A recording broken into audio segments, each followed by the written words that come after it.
తెలంగాణలో రాజకీయం మొత్తం జగిత్యాల చుట్టే తిరుగుతున్న పరిస్థితి కనబడతా ఉంది.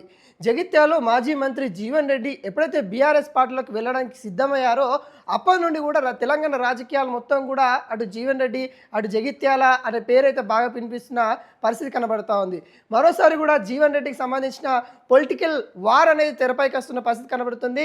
దాంట్లో భాగంగానే సీఎం రేవంత్ రెడ్డి కీలక వ్యాఖ్యలు చేశారు. జీవన్ రెడ్డిని ఉద్దేశించి జీవన్ రెడ్డి ఏదైతే బీఆర్ఎస్ పార్టీలోకి వెళ్తా ఉన్నారో జీవన్ రెడ్డి తన యొక్క రాజకీయ జీవితం 40 సంవత్సరాలు దాదాపుగా 40 సంవత్సరాల రాజకీయ జీవితాన్ని వ్యర్థం చేసుకుంటూ మునిగే నావా బీఆర్ఎస్ పార్టీలోకి వెళ్తూ ఉన్నారు. ఆయన అక్కడికి వెళ్ళి చేసేది ఏమీ లేదు అంటూ జీవన్ రెడ్డి ఉద్దేశించి సీఎం రేవంత్ రెడ్డి వ్యాఖ్యలు అయితే కనబడతా ఉన్నాయి. అదేవిధంగా ఇటు జీవన్ రెడ్డి కూడా సీఎంని ఉద్దేశించి 6 గ్యారెంటీలు ఏమైనాయి, మీరు ఇచ్చిన హామీలు ఏమైనాయి, ఎప్పుడు నెరవేరుస్తారు అంటూ ఈ వ్యాఖ్యలు కూడా కనిపిస్తున్న పరిస్థితి కనబడుతుంది. అయితే ఈ నెల 20వ తారీఖు జగిత్యాలలో భారీ సభ ఉండబోతా ఉంది. జగిత్యాలలో చాలామంది కూడా అటు బీఆర్ఎస్ పార్టీలోకి వెళ్ళే అవకాశాలు అయితే కనబడతా ఉన్నాయి. జగిత్యాల సమీపంలో దాదాపుగా 13 ఎకరాలలో 20వ తారీఖు భారీ సభ ఉంటున్న పరిస్థితి కనబడతా ఉంది. అయితే ఈ నేపథ్యంలో బీఆర్ఎస్ పార్టీకి కూడా భారీ ఎదురుగాలి వీస్తున్న పరిస్థితి కనబడతా ఉంది. ముఖ్యంగా అక్కడున్న జగిత్యాలలో సీనియర్ నేతగా ఉంటున్న ఎల్ రమణ మరి కాంగ్రెస్ పార్టీలోకి వచ్చే అవకాశాలు ఉన్నాయంటూ కాంగ్రెస్ నేతలు చెప్తున్న పరిస్థితి కనబడతా ఉంది. ఇప్పటికే ఎల్ రమణ తాను ఎమ్మెల్సీ అయితే ఉన్నారు. ఆ ఎమ్మెల్సీని రిన్యువల్ చేయాలి అంటే అధికార పార్టీలోకి రావాల్సిందే అన్న విధంగా రాజకీయ విశ్లేషణలు అయితే చెప్తున్న పరిస్థితి కనబడతా ఉంది. తాను టీడీపీ అధ్యక్షుడిగా అనేక సేవలు అందించిన వ్యక్తి అని కూడా చెప్పచ్చు. టీడీపీ పార్టీలో అటు రేవంత్ రెడ్డితో కలిసి పనిచేసిన అనుభవం ఉంది. వాళ్ళిద్దరు కూడా ఒకప్పుడు టీడీపీలో కీలక పాత్ర పోషించిన వాళ్ళు. అయితే వాళ్ళ యొక్క గత అనుభవాలు ఏవైతే ఉంటాయో వాటిని నెమ్మర వేస్తూ ఎల్ రమణని ఇటు కాంగ్రెస్లోకి తీసుకురావాలని ఇటు కాంగ్రెస్ అధిష్టానం చూస్తున్న పరిస్థితి కనబడతా ఉంది. దాంట్లో సీఎం రేవంత్ రెడ్డి కీలక పాత్ర పోషిస్తూ ఉన్న పరిస్థితి కనబడతా ఉంది. ఎందుకంటే వాళ్ళు గతంలో ఒకే పడవలో ఉండేవాళ్ళు, టీడీపీలో ఉండే నేపథ్యం మనం చూసాము. అలా ఆ నేపథ్యంలో వాళ్ళు ఆ గత అనుభవాలని నెమరు వేసుకుంటూ మళ్ళీ ఈ పార్టీలోకి రావాల్సిందే, కాంగ్రెస్ పార్టీలోకి రండి అని పిలుపును తనకి ఆఫర్ ఇస్తున్న పరిస్థితి కనబడతా ఉంది. ఎల్ రమణ తన ఆఫర్ని స్వీకరించి కాంగ్రెస్ పార్టీలోకి వెళ్తే మాత్రం బీఆర్ఎస్కి భారీ ఎదురుగాలి అని కూడా చెప్పుకోవచ్చు. ఎందుకంటే ఆయన కూడా అక్కడ కీలక పాత్ర పోషించే నేత అని కూడా చెప్పుకోవచ్చు. అనేక విధాలు కూడా తెలంగాణ ఉద్యమం సమయంలో కావచ్చు, తెలంగాణ నేపథ్యంలో కావచ్చు కీలకంగా ఉన్న నేత అని కూడా చెప్పుకోవచ్చు. అలాంటి నేతని మరి కాంగ్రెస్ పార్టీలోకి తీసుకుని వస్తే జీవన్ రెడ్డి కోల్పోయిన కాంగ్రెస్ పార్టీకి అదొక ప్లస్ అయ్యే అవకాశాలు అయితే కనబడతా ఉన్నాయి. ఈ సమీకరణాన్ని కాంగ్రెస్ హైకమాండ్ కూడా ఆలోచిస్తున్నట్టు కూడా తెలుస్తూ ఉంది.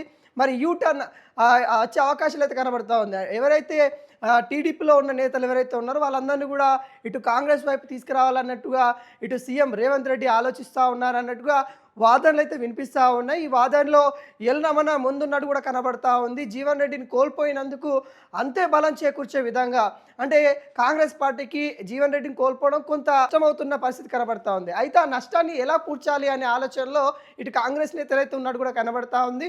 ఆ నష్టాన్ని మళ్ళీ కవర్ చేయడానికి ఎల్ రమణ అయితే సరైన వ్యక్తి. ఆయన రావడం వల్ల అటు బీఆర్ఎస్ పార్టీకి భారీ దెబ్బ తగిలినట్టు, భారీ ఎదురుగాలి వీల్చినట్టు, అక్కడ కూడా భారీ నష్టం జరిగే అవకాశాలు ఉంటాయి. కాబట్టి సమతుల్యం అవుతుంది. ఎందుకంటే ఇక్కడున్న జీవన్ రెడ్డి అక్కడికి వెళ్తారు, అక్కడున్న ఎల్ రమణ ఇక్కడికి వచ్చిందంటే అటు రెండు పార్టీలలో కూడా సమతుల్యమయ్యే అవకాశాలు అయితే కనబడతా ఉంది. తగ్గ ఫోర్ అయితే ఉండే అవకాశాలు అయితే కనబడుతుంది. కాబట్టి ఈ నేపథ్యంలో ఇటు రాజకీయం మొత్తం కూడా అక్కడున్న నేతల పైన అంటే ఎవరైతే కార్యకర్త కాంచెల్లి అటు సీనియర్ నేతల దాకా ఎవరైతే ఉన్నారో వాళ్ళందరినీ కూడా ఆకర్షించే ప్రయత్నంలో ఇటు కాంగ్రెస్ పార్టీ ఉన్నట్టు కూడా క్లియర్ కట్గా కనబడతా ఉంది. ఎందుకంటే అక్కడ కేసీఆర్ సభ ఉంది. ఆ కేసీఆర్ సభలో దాదాపుగా చాలామంది కూడా 50,000 మందికి పైన కార్యకర్తలు బీఆర్ఎస్ కండువ కట్టుకునే అవకాశాలు అయితే కనబడతా ఉంది. ఇది కాంగ్రెస్ పార్టీకి భారీ నష్టం చేకూర్చే కార్యాచరణ అని కూడా చెప్పుకోవచ్చు. ఈ కార్యాచరణ నుండి ఈ నష్టాల నుండి మరి కాంగ్రెస్ పార్టీ గట్టెక్కేది ఎలా అనే అంశాలపైన చర్చలు జరిగిన తర్వాతనే మళ్ళీ ఎల్ రమణ తన యొక్క ఎమ్మెల్సీ పదవిని రిన్యువల్ చేయాలి అంటే ఖచ్చితంగా అధికారంలో ఉన్న కాంగ్రెస్ పార్టీకి వస్తేనే మరి రిన్యువల్ చేసే అవకాశాలు ఉంటాయి. కాబట్టి తనని మరి ఈ పార్టీలోకి తీసుకొని వచ్చేసి తన యొక్క ఎమ్మెల్సీ పదవిని కంటిన్యూగా రిన్యువల్ చేసే అవకాశం అయితే కనబడతా ఉంది. మరి దానిపైన తను ఎలా స్పందిస్తారని కూడా చూడాల్సిన పరిస్థితి కనబడతా ఉంది. ఎందుకంటే ఇప్పటికే తాను బీఆర్ఎస్ పార్టీలోనే ఉండడానికి ఇష్టపడతా ఉన్నారు. తాను వేరే పార్టీలోకి వెళ్ళడానికి ససేమీరా ఉన్నట్టు కూడా మనకైతే క్లియర్ కట్గా కనబడతా ఉంది.